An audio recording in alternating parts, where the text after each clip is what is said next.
Our next speaker is an advisor to more presidents, prime ministers, and CEOs than anyone I can imagine. And now he's here, ready to share his advice with us. Please welcome President of the Foundation of Economic Trends, social and economical theorist and activist, Mr. Jeremy Rifkin.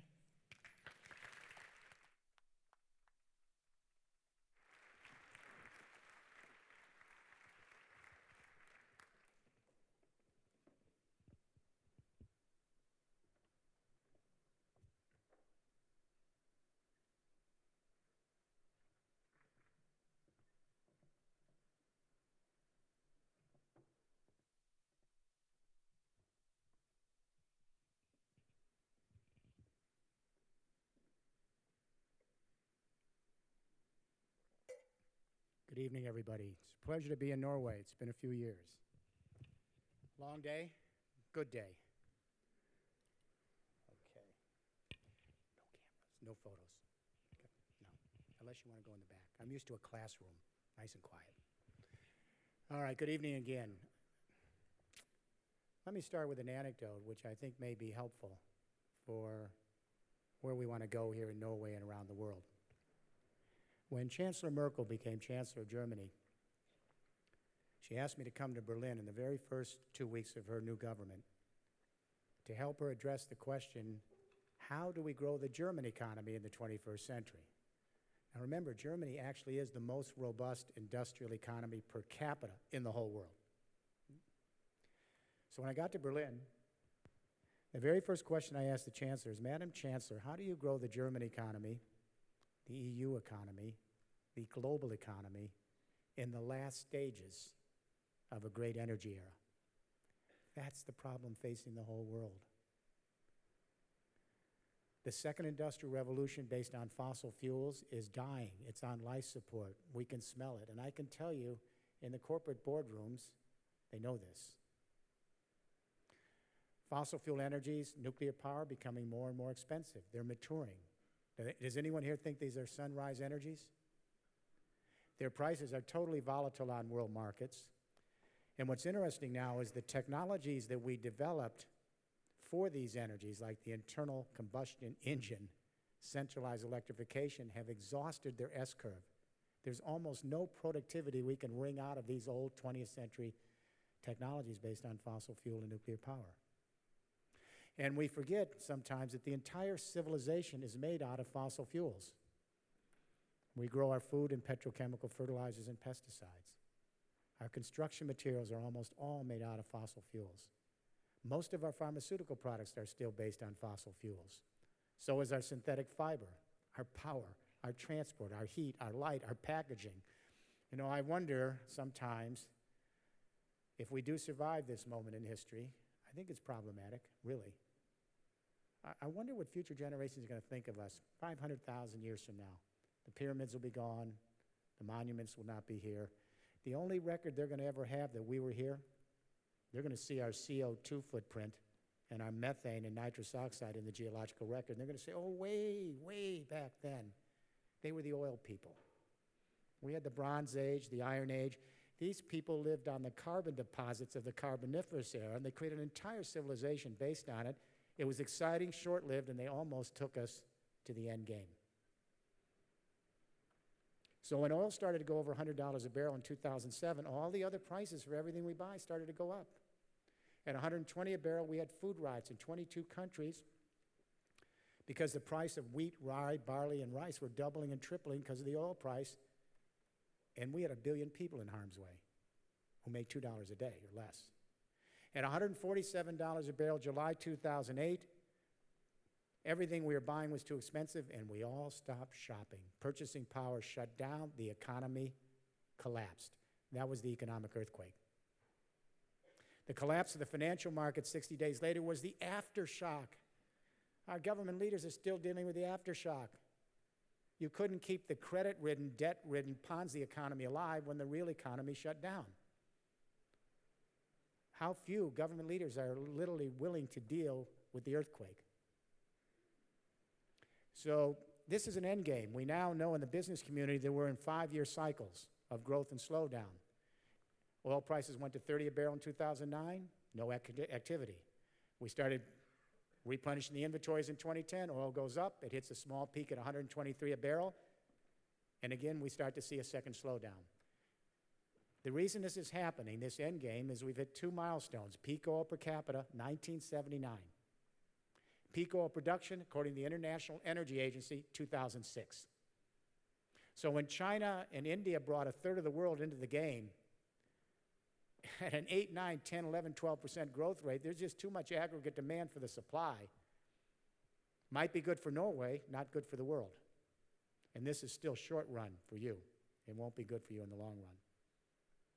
So now we're in these cycles of 5 years, 6 years of growth, shutdown, growth, shutdown. We have other fossil fuels. There's tar sands in Canada, heavy oil in Venezuela. We've got shale gas in America. But the only reason we're going to these other energies, as you know so well in this room, is because of the price of oil.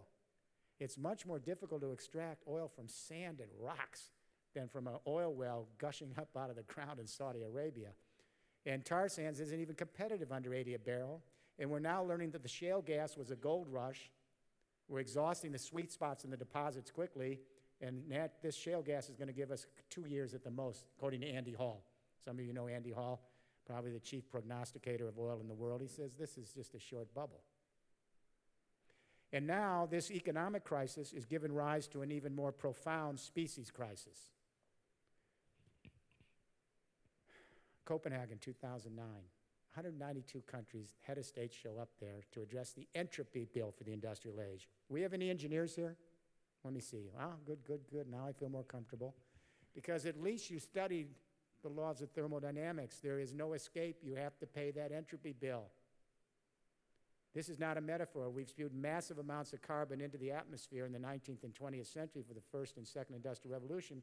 We've got too much carbon up there, CO2 and methane and nitrous oxide. We can't get that sun's heat off the planet. How bad? Really, really bad. Much worse than even the activists in public policy know. But because behind the scenes, before they whitewash all the reports, what's really happening is this. 2007, the UN Climate Panel said 3-degree rise in temperature maybe in this century. That's looking totally conservative now, 5 years later, since we spewed so much more CO2 up there. But to put this in perspective for the parents here, if we go up 3 degrees in your century of your children, that's going to take us back to the temperature on Earth 3 million years ago in the Pliocene. Different world. And now our models show it looks like at this trajectory we're going on now could be 6 degrees. And as Mr. Hansen, the former head of the NASA Goddard Institute and our chief climatologist in the U.S. said, 6 degrees, the end of human civilization as we know it. What's really terrifying about climate change, it's not well understood because it's not discussed in public policy. It changes the water cycle of the Earth. That's what this is all about. It's all about the hydrological cycle. We're the watery planet. We go to other planets and we probe them and we ask the first question, is there water on Mars? It's not that we have a fetish for water. We're made out of water, most of us, all of us. So what happens here is that for every 1 degree that the temperature goes up on Earth because of climate change, the atmosphere actually sucks up 7% more precipitation from the ground because of the heat. This is throwing off the entire hydrological cycle of the Earth in one moment of time. Our ecosystems developed over millions of years based on certain expectations about water regimes.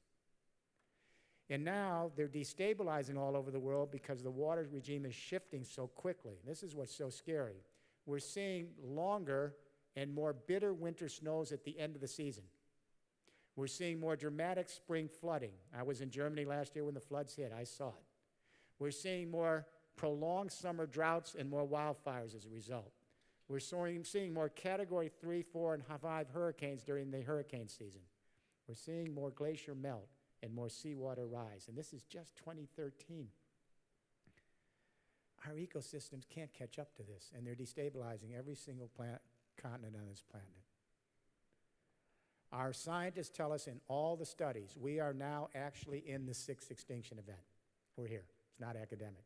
It was 40 years ago when I first started writing it. We're here now. We've had 5 extinction events in 450 million years on this planet. Every time there was an extinction event, the temperature of the planet shifted suddenly, wipe out. And on the average, it took about 10 million years each time to recover the biodiversity losses. We're in the sixth extinction event, real time. And our studies show that we could lose between 50 and 70% of all the species of life on this little oasis in the universe by the end of this century, your children and grandchildren. That's a wipeout. I'm talking to the choir here, you all understand this, but we're just not grasping the enormity of this.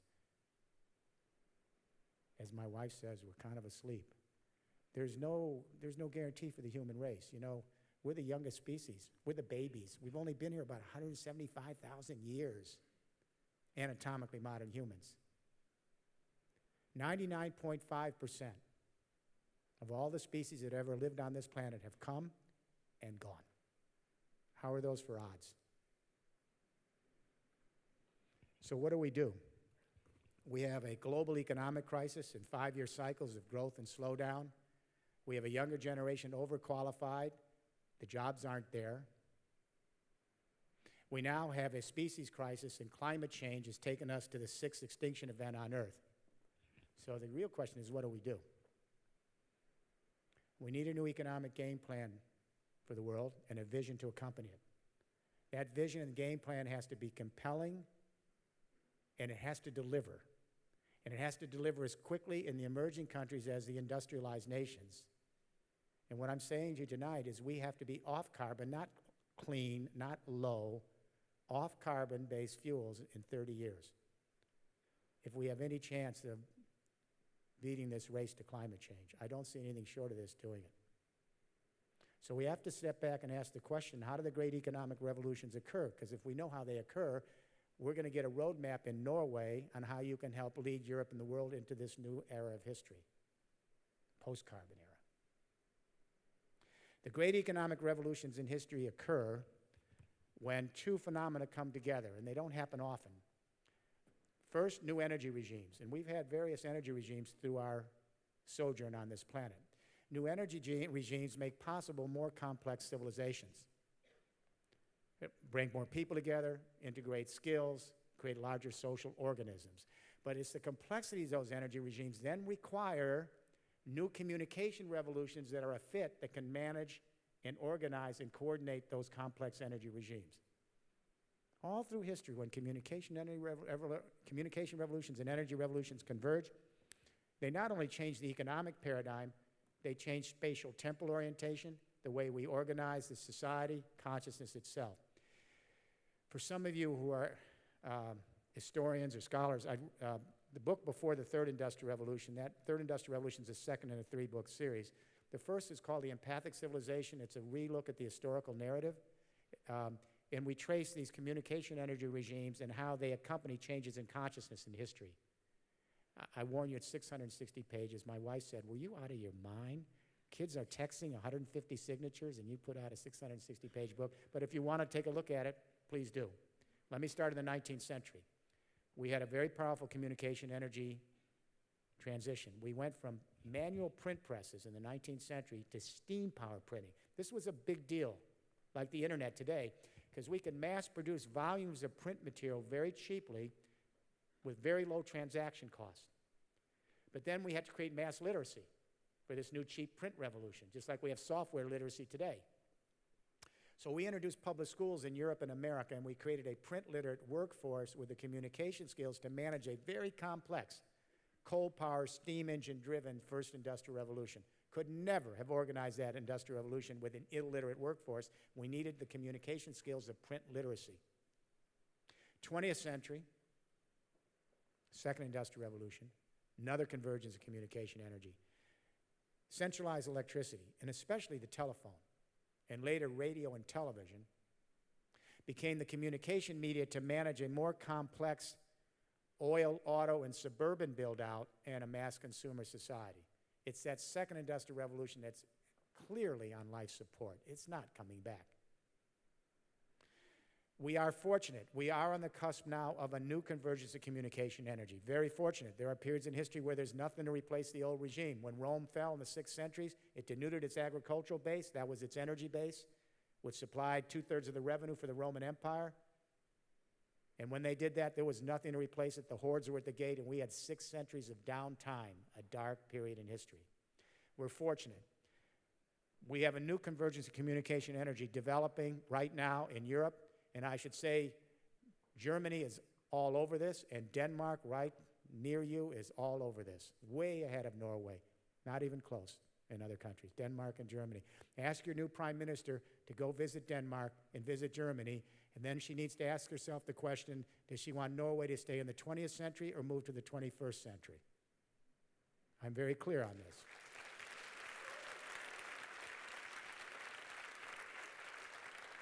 So we had a very powerful communication revolution the last 25 years, the personal computer, the internet. What's so interesting about the internet for someone my age is how it's organized. I grew up on centralized communication, one-to-many, top-down, book publishing, newspapers, radio, television, magazines. What's so interesting about the internet is it's not organized as a communication medium to be top-down. It's distributed. It isn't centralized command and control. It's completely collaborative. It doesn't vertically integrate for scale. Its economies of scale are peer-to-peer lateral power. Now, I got to say, it amuses me because for my generation, lateral power is an oxymoron. We grew up with pyramidal power. Power is always top-down. It's a pyramid. But for everyone here under the age of 30 who grew up on the internet with peer-to-peer, you understand that real power is the power of lateral networks. It's a generational shift.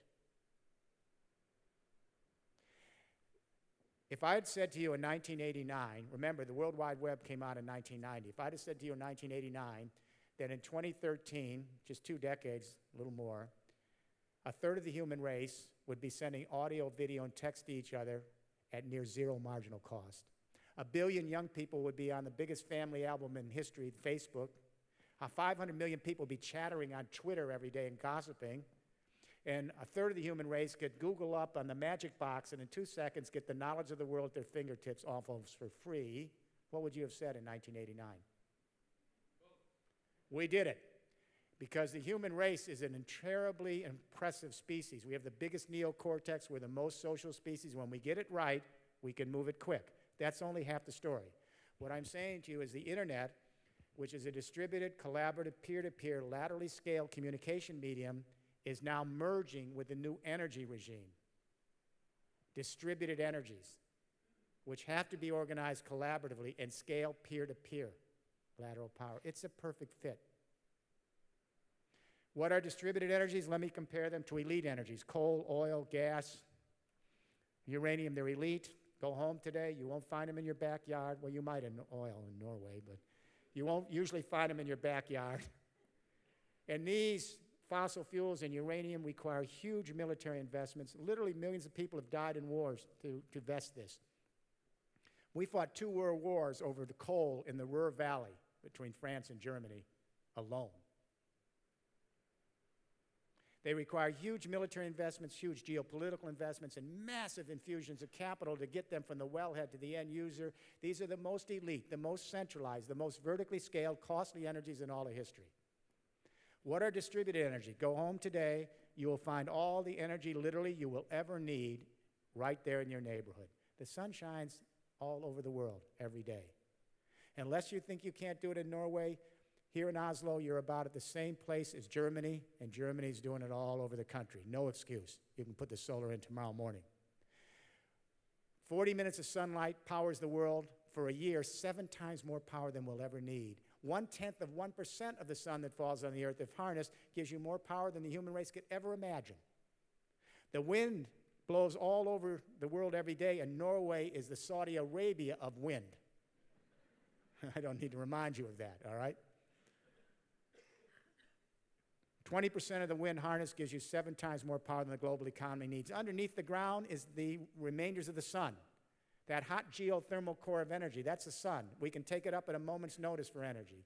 In the rural areas of Norway, we have all that biomass in Norway, forestry waste, agricultural waste. We can convert it to energy overnight. On the coast of the country, you have the ocean tides and waves coming in every day. My God, you got enough energy here till kingdom comes. The European Union has made a formal commitment to a 5-pillar third industrial revolution to merge the internet, communication internet, with distributed energies. I was privileged to develop this plan with the EU. It's taken 12 years. This was formally endorsed by the European Parliament in June 2007. Done deal. All of the various commissions and departments of the European Commission are working on parts of this. And what I'm about to outline, these 5 pillars of the third industrial revolution, are embedded in our 2020 plan, our 2030 plan, our 2050 plan. Now we got to get there. Pillar 1, the EU is committed to 20% renewable energy by 2020. That's not a suggestion, that's a mandate. Every region has to get there. A third of the electricity of every region in Europe, green, 2020. Pillar 2, how do we collect distributed energies? Well, first thought, well, go to Italy, Spain, Greece, a lot of sun. We'll build some huge solar parks and ship it on a high voltage line, and the Norwegians will give us a lot of hydro, big centralized hydro. And then we can get, the Irish will give us that offshore wind. None of us oppose these more centralized uses of distributed energy. They're easy, they're quick, they're low-lying fruits, and guess what? You can't run a continent on just spotty centralized use of distributed energies. That's old-fashioned thinking based on fossil fuels and nuclear, which are centralized. So don't oppose it, but it's not going to run continents. So if distributed energies are found everywhere, why not collect them everywhere? Pillar 2, infrastructure, buildings. Buildings use the most energy, create the most CO2. Does anyone know what the second major cause of industrial-induced climate change is after buildings? 3 is transport. Anyone know what 2 is?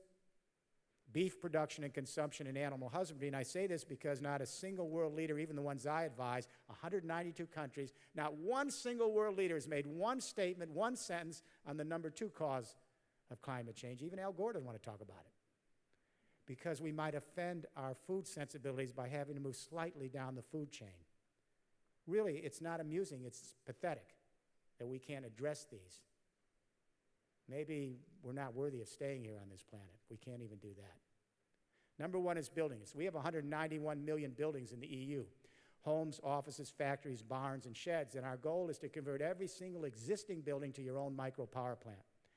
You can get solar off the roof, wind off the side of the building, geothermal heat under the building, garbage converted energy in the building. The new buildings are actually positive power. They suck up so much sun alone that they can provide their needs and send energy back to the grid. Bouygues did the first building a few years ago, and now everyone knows how to do it. So now suburban contractors in the last 12 months, they're doing prefab buildings at the same construction price of existing materials and giving you a positive power home. It's starting everywhere in the last 12 months. 25 universities have built one.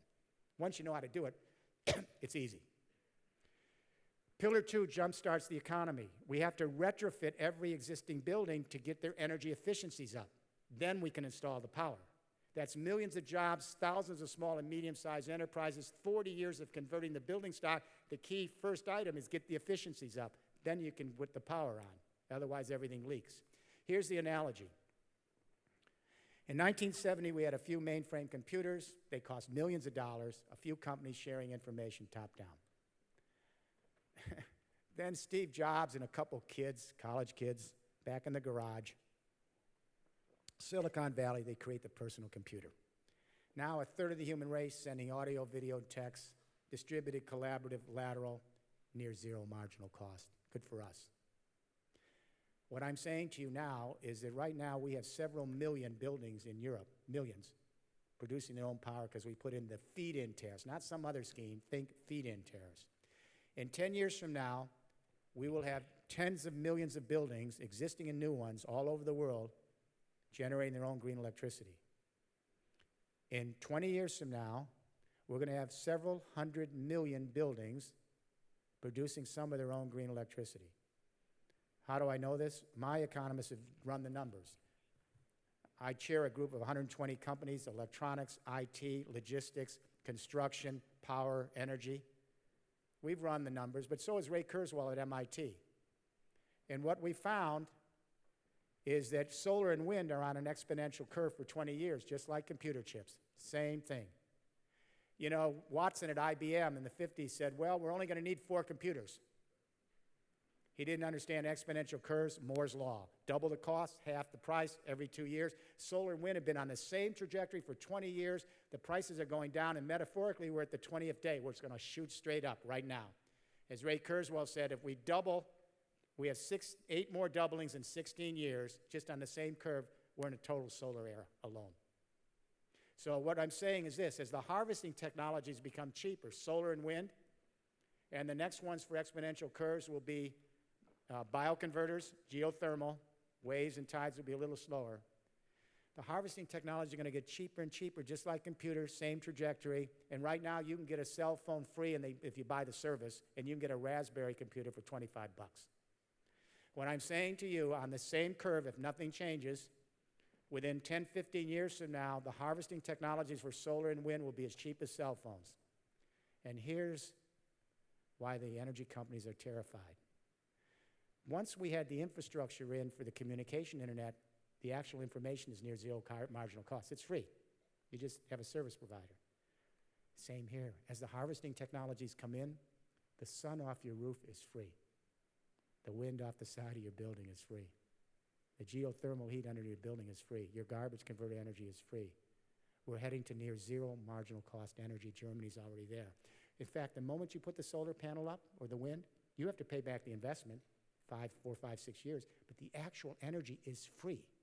You just have to keep it clean. The energy, you see the smile is right. The energy companies can't compete with free. So why would any country in the world want to stay in polluting fossil fuel and nuclear power when you can have energy that's nearly free? And where everyone can do their own energy and share it. Makes no sense. Pillar 3, we got to store this energy. Problem is the sun isn't always shining in Norway. Sometimes the wind's at night. We want the electricity during the day. Your hydroelectricity can be down if you have drought. These are intermittent energies. We've got to store them. At the EU level, we like all storage. Flywheels, batteries, capacitors, water pumping, air compression, water pumping up here in the Scandinavian countries. We like them all. Flywheels. But we put a lot of emphasis at the center of storage on hydrogen. We want them all. But hydrogen's good because it's the basic element of the universe. It's what we're made out of. It carries other energies, and you engineers know it's modular. It can take a small load in an apartment and a big utility complex like E.ON in Germany. So the way this works, the sun hits your solar panel, you generate some electricity. If you have some surplus you're not using, put the surplus electricity in a tank of water, high school chemistry. The H2O, the hydrogen comes out, bubbles over to the side of the tank, store it.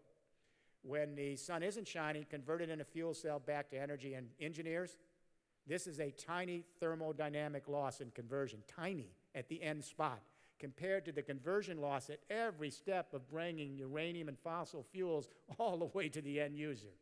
It's a fraction of the cost. Pillar 4, this is where the internet revolution combines with the new distributed energies to create an energy internet, a distributed smart grid. So when millions and millions of buildings across continents are producing just small amounts of green electricity, storing it in hydrogen, like you store media and digital, it's a storage, then if you don't need some of that green electricity, you can take your killer app right there on your cell phone in your home. This is already being done, not in the schools, but out there in the communities. And you can program for your electricity to go across that energy internet from the Irish Sea all the way to the edges of Eastern Europe. Just like we create information, store it in digital, share it online. Pillar 5, transport and logistics. Electric vehicles are here. Fuel cell vehicles in 2015 and 2016 by all 6 major auto companies in mass production. It's already done. You'll be able to get green electricity anywhere in Norway where there's buildings, and you'll be able to plug back anywhere. Every space in Norway to park will have a plug, connect back in, get green electricity. Or say you're at work and your computer's still working for you out there in the parking lot, and when it sees that the price of electricity's gone up, you've already programmed it with your remote app to sell your electricity back to the grid at peak electricity prices. We can already do that. It's starting to happen. These 5 pillars, renewable energy, convert all of our infrastructure to micro power plants, put in hydrogen and other storage, redo the entire transmission grid so it's an energy internet, and then plug in our transport to the system. This is an entire unit. It operates only as a unit. The individual pillars are meaningless. It's a general purpose technology platform. Don't make the mistake President Obama made. He wanted a green economy, spent billions of dollars on a green economy, no green economy, because he put it in isolated little pilot projects. He didn't create the infrastructure. Communication energy shifts our infrastructure. Second industrial revolution, you had to have the internal combustion engine, right?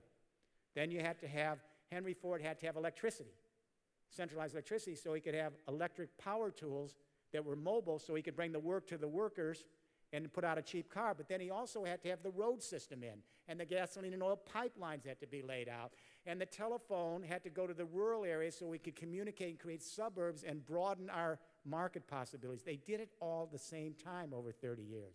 It's infrastructure. You should get the government to take all that oil revenue, work with local communities, lay out these plans, and put down this infrastructure. You got more money than you can ever use. Set up a third industrial revolution. You could do it tomorrow morning in Norway, like Denmark, like Germany. We made some mistakes in Europe.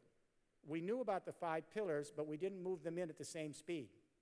So here's our problems right now. We're doing catch-up. That's why there's a big energy debate in Germany. It's been so successful, Pillar 1, we have tremendous amounts of green electricity going into the grid. The problem is we didn't move Pillar 4 quick enough, the energy internet. So we got this dumb grid that doesn't think. It's 60 years old. It's centralized. It's servo-mechanical. It goes only in one direction, and it leaks 20% of its electricity. Can you imagine this old grid trying to deal with millions of little players trying to send their electricity? It cannot manage peak and base loads. Then Pillar 1 has been so successful with feed-in tariffs, we've got regions now that are 30, 40, 50, 70% green electricity. We didn't move Pillar 3 quick enough, storage.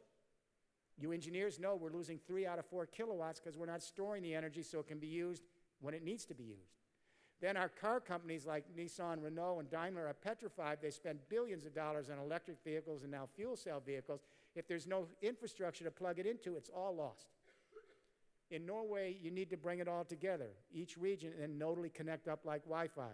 That's what's starting to happen in Germany and Denmark. It's challenging, it's difficult, it's liberating. The music companies, I have to say, they just didn't get Napster. Apparently, little kids had nothing else to do after school but figure out new interesting ways of creating software to share music files. And the music companies thought it was a joke, and then they went out of business in 5 years. Lateral Power. And I should say, in the publishing industry, I publish books, I'm an author, and the newspapers, we did not see the blogosphere coming. And now, billions of people are sending their own information, their own entertainment. They're doing YouTube, and they're doing all Facebook and everything else. And now the newspapers are going out of business, or they're trying to create blogs. As powerful as the democratization of information on the internet has been, power to the people, when the internet joins with distributed energies, with an energy internet, and you have billions of people producing their own electricity and energy at near zero marginal cost, that's the other half of the revolution. That is power to the people, literally, figuratively. Now we see why some of the energy companies are a little nervous. But this is already happening. Barring some terrible blowback, it's too compelling. It's going to have lots of obstacles in the way. It's moving faster than we thought, though, with all the difficulties that we're facing with it right now. I want to share something with you. And the idea is you'll share it with everyone else. You know, over the next 20 years, whether any economy succeeds or fails is going to have very little to do with your labor costs. It's all going to be about your energy costs. And energy is not just the electricity and fuel. Everything is energy, your materials, your packaging, your supply, your logistics, et cetera. So whether you succeed or fail in this transitional period will depend on how we organize energy. And I want to let you know a little secret that no economist wants to talk with you about. It's like putting water on the wicked witch. What is the nature of productivity and growth? You would think classical and neoclassical economic theory that any economist could tell you, correct? Here's the little secret. When Robert Solow won the Nobel Prize for economic growth theory in the 1980s, he let the cat out of the bag. He said, well, we have a problem here. When we track each year of the Industrial Revolution, we have a problem because we believe productivity and growth is better machines and better workers. 2 factors. The problem is they only account for 14% of the productivity and growth. Better machines, better workers. So Robert Solow asked, where does the other 86% of the productivity and growth come from? We call this the Solow residual. Moses Abramowitz, the former head of the American Economic Association, he said, this is a measure of our ignorance. Are you surprised that economists don't know where 86% of the productivity and growth come from? That's their field. The reason they didn't know, I'm going to take a minute on this. When economic theory was penned in the late 1700s, in the Enlightenment, the big deal was Newton's physics. So everybody wanted to borrow his metaphors. So when Adam Smith read Newton, remember Newton's law, for every action there's an equal and opposite reaction? I got it. The invisible hand of supply and demand. He willingly said he borrowed the metaphors. Baptists say, the French economists of the Enlightenment, you know the first law of motion, a body in motion stays in motion unless disrupted by an outside force? Baptists say his law is that supply generates demand, which stimulates supply, which generates demand unless interrupted. The whole economic theory is all based on Newton's physics. There's only one thing wrong with this. Newton's physics don't tell you anything about economics. Zero. It's a discipline that it is laughable if it wasn't so sad. And I say this, I went to the oldest business school in the world in the 1960s, Wharton. I taught at Wharton, I still do. I taught 15 years in the advanced management program. I still teach there, and I've got to say, I tell them the same thing I tell you. It's pathetic. Here's what we're learning. What we're learning, a new generation of economists and physicists have gone back and they've put one more factor into the equation. Better machines, better workers. Here's the third factor. The thermodynamic efficiency engineers of which you get useful work. The thermodynamic efficiency that can be counted in actual useful work embedded in the technology. You with me? Now, why is this important? The economics is based not on Newton's physics. It's based on the laws of thermodynamics, the energy laws. Every engineer had to study thermodynamics. There's two laws of energy. One, all the energy in the universe is constant. We've never created it. We've never destroyed it. Two, we've never created or destroyed energy, but it does change form from hot to cold, from ordered to dispersed, and from available to unavailable. Entropy is the unavailable energy you can't get useful work out of. So if you burn a piece of coal, all that energy is still there in the fumes, the gases, but they're not useful for work. You can recycle, but then you have to use energy to recycle, and there's still a loss. So GDP is not a measure of your wealth, it's a measure of our debt to nature.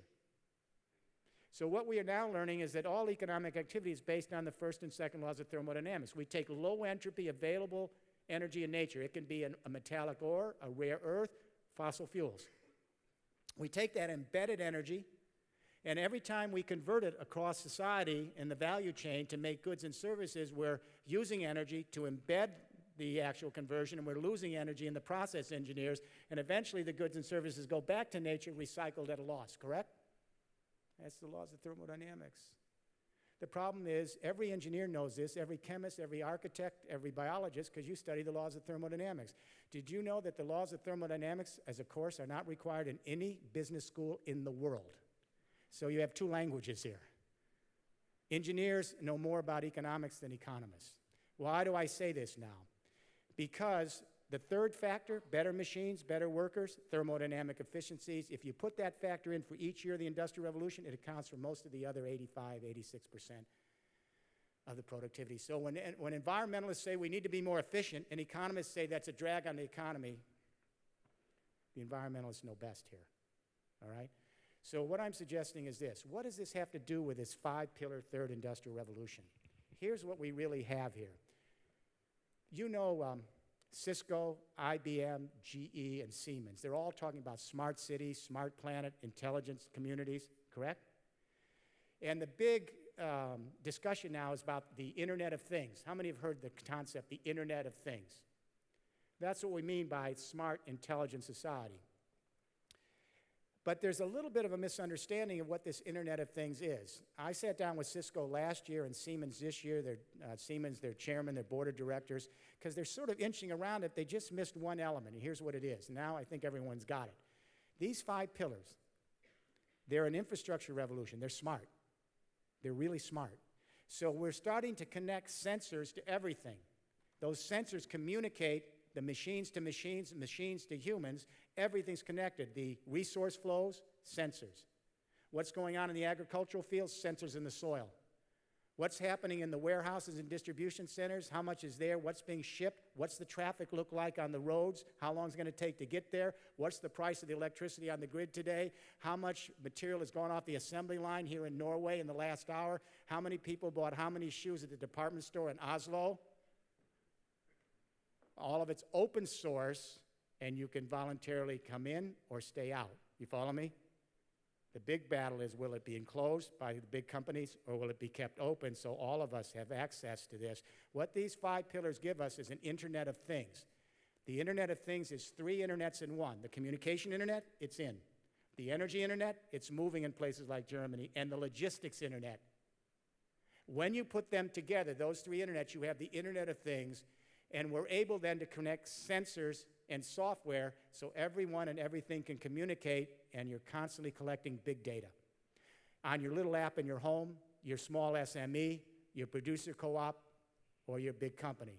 Constantly being fed big data from all the sensors, which allow us to do advanced analytics and create predictive algorithms like Facebook uses now. You're going to be able to do it on your app. We're already starting to do it. And that will allow you and I and everyone else to be able to tweak our thermodynamic efficiencies in whatever we're doing, our home, our neighborhood, our business, and find new ways to dramatically increase our productivity, tailor and customize to every single person in the world. That's power to the people. And what this means is this 5-pillar third industrial revolution, these 3 internets in one, communication, energy, and logistics, allow us to reverse the process of several hundred years. The first and second industrial revolution, the technology platforms were designed to sever and enclose the ecosystem's interdependencies and privatize them at a loss to the planet. This new platform, the third industrial revolution, the Internet of Things, allows us to reintegrate all of our activity with the ecosystems of the Earth. So it allows us to create not only a dramatic increase in productivity, but a circular economy, because we'll be able to increase the efficiencies across the value chain from marshaling the resources to recycling the end products, and you and I can do it. We don't have to wait for some big government to tell us whether we can or not. This is an amazing revolution, and technology-wise, it's here. It just has to scale in. So how will this affect business models? Some of you have been very familiar with 3D printing.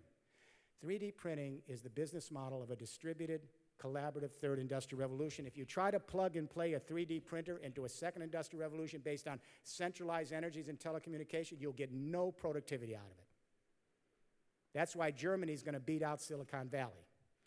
Because we did the first half of the story, the internet, and now we've stopped and going back to shale gas and tar sand, so we'll have an old energy regime, so we can't plug and play the 3D printer in. So let's say you're a 3D printer. You're in Norway. And you have open source code, and your printer is coding for a product, so you take molten material, and the molten material now, this feedstock, is becoming almost zero marginal cost. We're using sand, gravel, rocks, recycled plastic, and recycled metals for feedstock now. All local. Think global, act local, the feedstock's right there. So the 3D printer anywhere in Norway, you have open source, no intellectual property, is layer by layer building up a physical product with moving parts. Already you're ahead of the centralized factories, because centralized factory production in the 20th century is subtractive manufacturing, Take a big hunk of material from nature, cut it, space it, throw a lot of it out, and make a nice product. It's totally wasteful in a circular economy. Additive manufacturing builds up the material layer by layer. It's a single piece. There's no waste. It uses 1/10 of the material. You're above the centralized factories right there in productivity. Then if you're plugging and playing into an Internet of Things, a third industrial revolution infrastructure anywhere in Norway, you're using your own green-produced energy to power your little 3D info factory. You're off the price of oil on world markets and nuclear. And then if you plug and play into the IoT, you can market your products anywhere in the world on sites like Etsy at near zero marginal cost as well. Etsy started 7 years ago, a couple of kids. Today, 950,000 small businesses, 60 million consumers on site. It's free to advertise there. And as any small little SME in the world, advertisers are free, and they pay a little fee when they make the deal. And then if you're a 3D printer anywhere in Norway, you're using additive materials, you're powering your little info factory with your own green energies from your producer co-op, you're marketing on sites like Etsy, again at near zero marginal cost, and you're sending your product to market in your own vehicles, electric vehicles, powered by your own energy at near zero marginal cost. This is a revolution. Dramatic increase in productivity. The second industrial revolution started at 13% efficiency in 1905 in my country, and we got to 14% in 1980. That was it. The Internet of Things, the third industrial revolution, can get us from 14% to 40% and higher by using less energy, non-polluting carbon, and getting us off climate change. Let me take one more example. Power and utility companies. Energy companies were not happy with us when we introduced this in Europe. And the utility companies, we don't like this. Power and utility companies said, we want to generate power, distribute power, and sell electricity. End of story. What we're saying to them now is, you got to get used to this. 61 countries now have green feed-in tariffs. Millions of people are producing the green electricity, then tens of millions and hundreds of millions. The price is going down like computer chips. It's going to be nearly free to do it. So here's the deal. You're not going to get out of centralized power tomorrow morning. This is a 30-year transition. But that's sunsetting. The new third industrial revolution is sunrising. So millions of us in our producer and consumer co-ops all over Norway will produce our own green electricity, just like the producer and consumer co-ops are doing in Denmark and Germany. It's all small groups. They've got the money with low interest loans from the banks. The banks do it because they can see your electricity bill. You pay as you save. There's no loss. And over half, way over half the energy in Germany, that 23% green electricity, is all little players. The power companies are less than 7%, and they're going down because they can't scale peer-to-peer. They're vertically integrated. They're out of the game. They are actually already out of the game. Out of the game. So we say to the power and utility companies, we, millions of us in our co-ops, will generate the electricity, we'll sell it to you, you run the energy internet. And the way you're going to make money is by setting up relationships with thousands of little companies, and you're going to try to sell them as little electricity as you can sell them. And that's how you're going to make money. And they say, you out of your mind? I simply give them the IBM case study, which is a cliche in every MBA class. IBM's cash cow was the physical computer. Then in the 1990s, Lou Gerstner woke up and realized everyone else had the same computer, the Koreans, the Japanese, and it was cheaper. And they were losing their cash cow. So Gerstner said, well, no one needs a physical computer for us. We better reinvent ourselves. And you know what they said? Our real expertise isn't making a computer. It's managing information. And now IBM, Cisco, HP, they're all managing information. Everyone has a chief information officer. What we are now saying to the utility companies, millions of us who produce the energy, you set up the energy internet with us, and you set up relationships with thousands of little players. You manage your energy the way IBM and Cisco manages information, and to the extent that you can use the IoT, the Internet of Things, collect big data, use advanced analytics, create algorithms to continually increase their thermodynamic efficiencies of your clients so they can dramatically increase their productivity, and you will share in their productivity gains by selling them less and less and less electricity. We just finished a master plan for Nordpark, the oldest industrial region in Europe. We do a lot of master plans with countries and regions, and this is the oldest industrial region. We just rolled out a 20-year plan. They're going to spend 2 billion euros, almost up to that, every year for 20 years to move this infrastructure so they can plug and play the new businesses of the 21st century. Well, what's interesting about this is that we brought in our French companies, and you probably would be surprised. Bouygues joined us, the biggest French construction company. ERDF, EDF, and GRDF, they're in the plan. Michelle Ballon at EDF called me personally. She said, we're in. My name's Michelle Ballon. We understand we have to be in two models, centralized and distributed. Mr. Poglio, the head of EDF, his office called. He said, can you sit down with our global team? He said, we're willing now to be in both models, because this is a 30-year transition. And Siemens and IBM, they're moving, because the companies that survive, they'll help be aggregators of networks, but a lot of this new businesses will be small and medium-sized companies who can laterally scale, and the ones that survive will be aggregators of networks, not primary producers, all right? So this is an opportunity, and you know, this happened in the first industrial revolution. It was peaking in 1900, and then oil, auto, and electricity came on. For 30 years, the first and second industrial revolution were with each other on a parallel track. The smart companies were able to be in both models, and eventually by 1948 or 1948 in my country, the first industrial revolution was history. Most of the companies that didn't make the transition, they're gone. They're all gone. So Norway has to ask itself, where does it want to be in 20 years from now? Does it want to be in the sunset energies of a second industrial revolution with moribund technologies of the 20th century? Or does it want to be in sunrise energies and technologies of a third industrial revolution and embedded in an Internet of Things, which will allow us to dramatically increase thermodynamic efficiencies, dramatically increase productivities, create a circular economy with using less energy? Someone tell the Prime Minister. All she has to do is pick up the phone and call the Prime Minister of Denmark. It takes 2 minutes. Or Chancellor Merkel in Germany and introduce herself. I don't know her. I'm not making fun. She's new. She's just started. And one thing I know about Norway, this is a very ecologically sensitive country. Really is, at the gut level. All over the last 20 years, even since the Brundtland Report, it's been Norway that's come up with a lot of new ideas about how we can move in a more ecologically sustainable fashion. And it was no mistake that the Brundtland Report came out of this Scandinavian region. I know you have the oil interest and the gas interest, but you don't want to end up a one-resource economy at the end of the oil age. Use all these vast revenues to lay down this Internet of Things and a third industrial revolution 5-pillar infrastructure and have power to the people. And it's not enough just to be ecologically sound here. You're still producing oil for the rest of the world. Let's use the oil for what we need it, for lubricants, for certain processes, but not for energy. Final thing. It's not enough just to have this plan. These 5 pillars are common sense. We've got to go to renewables. We got to collect them. That's our infrastructure because they're everywhere. We got to store them. That's hydrogen and other storage because they're intermittent. We got to share them because if you don't have sun one day, someone in Eastern Europe may have the sun. Or if it's wind someplace in Northern Europe, they may share their electricity with Southern Europe. We have to share them on an energy internet across continents, and we have to plug them into the transport.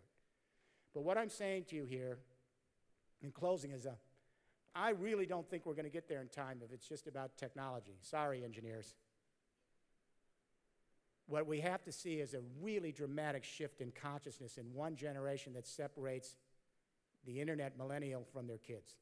We got to do this in one generation. We have to move from geopolitical frames of reference to biosphere reference.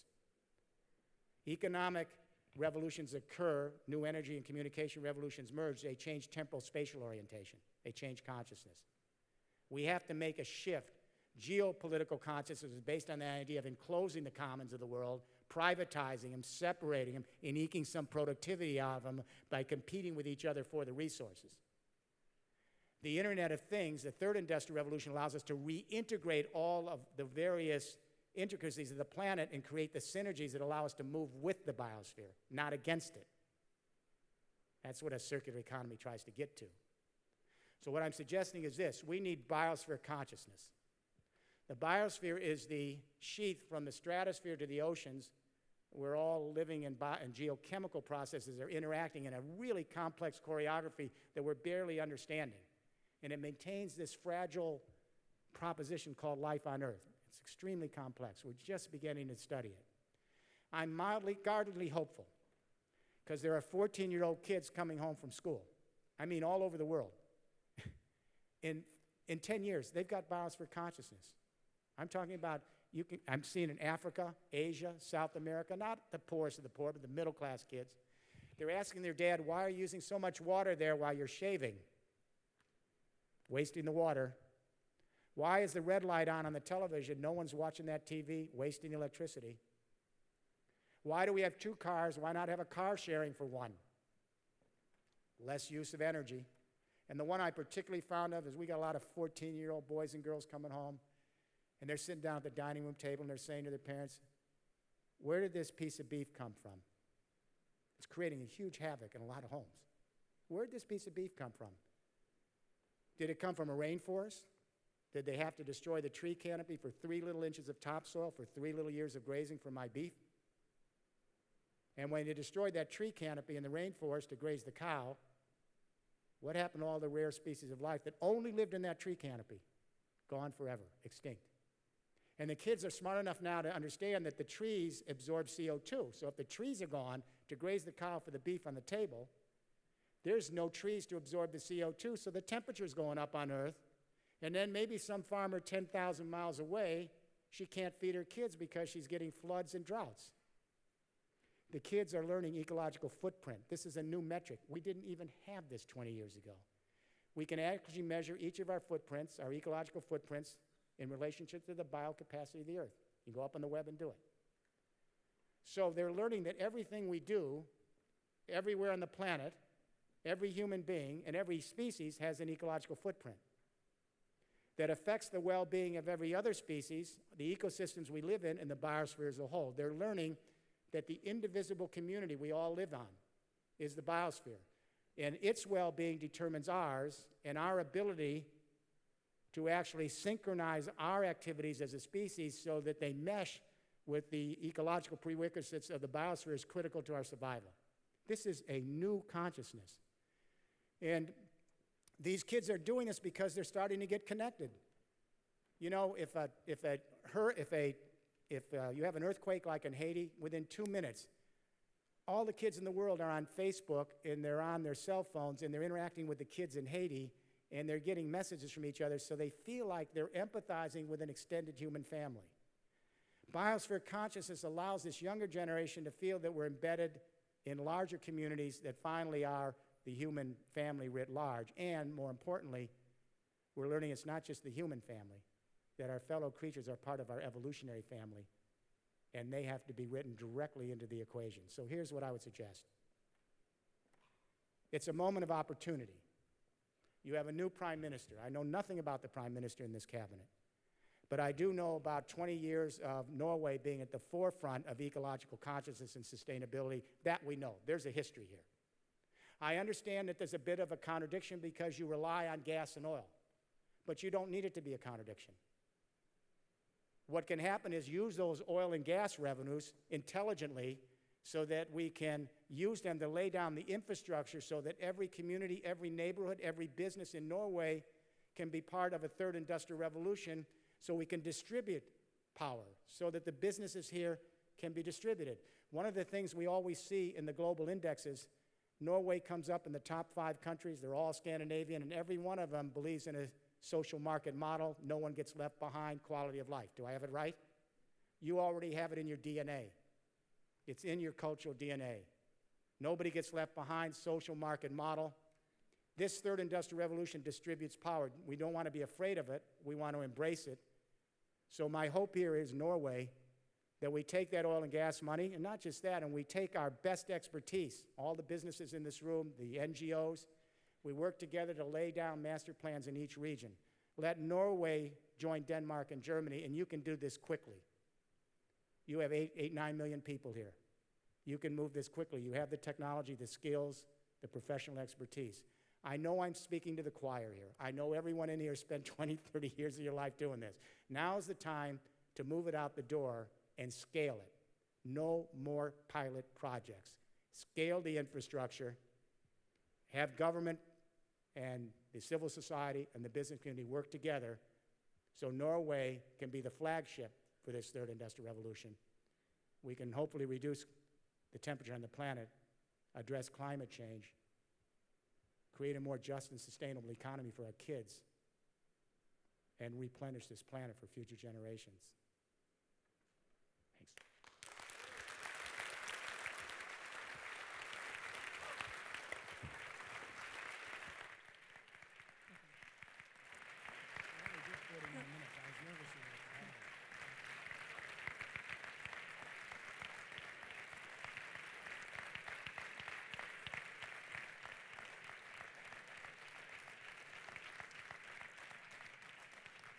Thanks. Thank you so much, Mr. Rifkin. But we aren't quite done listening to you yet. Here to take us through a few quick questions, please welcome Anders Bjartnes.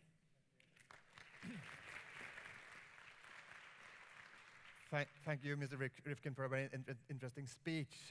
Couple of questions. What will happen to big oil in the third industrial revolution?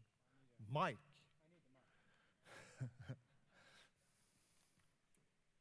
Well, you know, I don't sit up nights thinking about big oil, honestly. I do sit up nights thinking about utility companies. And they are just joining across Europe, this model, RWE, RDF. We're getting there, all breaking in the last 12 months. France, Germany, the energy companies, some are better than others. Exxon just doesn't get it. I mean, I'm not going to sit up nights trying to figure out how to deal with Exxon. I should say, though, GDF, I've had discussions with them. They're moving on both models, absolutely. They're becoming an energy service company. They're setting up divisions, at GDF, and other companies I think are following suit now to provide energy services.